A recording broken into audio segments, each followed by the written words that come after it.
Many of us know the situation of insisting on using a specific kick drum track or another sound, which you know will be hard to integrate because it's dirty or muddy or boomy. And of course, there's a lot of people who just move on and switch to another kick drum sound. And then there's the one who are really insisting on using that specific sound and try to work with it and adjust it so it kind of fits to the rest. Let me play you the example kick drum I have chosen here. Obviously, not easy.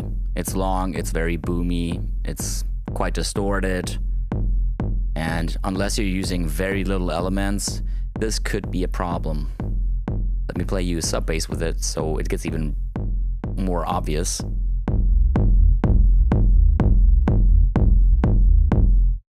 So let me process this a little bit. The first thing I'm doing is using an EQ, obviously, and the high pass filter to get rid of the very low boom. But be aware of using a high pass filter because it does not only remove the lowest part of the sound, but it does change the sound in itself also, especially with a really steep high pass filter as the 48 decibels per octave in Live's EQ.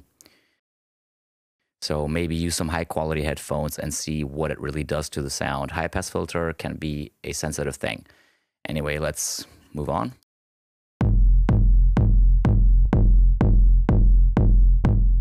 It sounds a bit less cardboardy, also because I removed some of the mid frequencies here, and I've added a little bit at 110 hertz. And I think between 80 and 110, 120 is the most punchy area for techno or for in general for sounds, I would say. Of course, this is not enough for such a complicated sound or complicated in that context. So what I did more is add a few more processors, all from Live's built-in modules. The next thing I did is add another EQ for cleaning.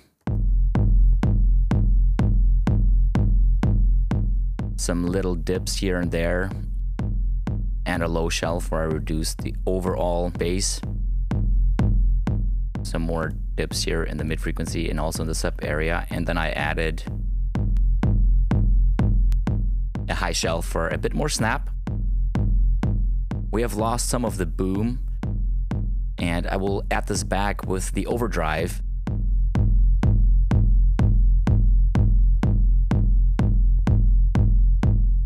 But the difference here is I'm not using the original sub information from the kick, but adding it a bit more in a controlled way. I use a super narrow Q and selected a frequency range at 69 hertz here with a very gentle dry wet setting because it can get really extreme. And it's more punchy and a bit more clean, the selected low end I added to it than in the original sample. So the next thing I did is, of course, compress it. It cleans it a bit more. I used a fairly long attack and medium release.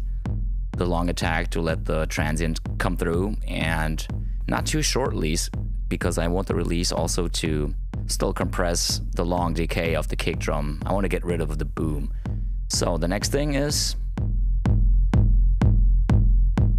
use Live's compressor in expander mode to emphasize the transient a bit more.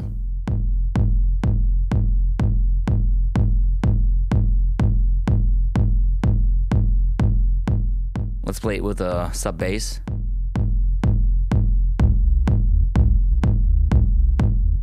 And I will bypass the kick drum processing.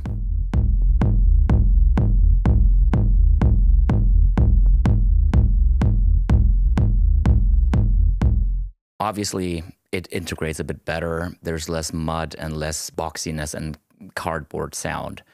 So I hope this one helps.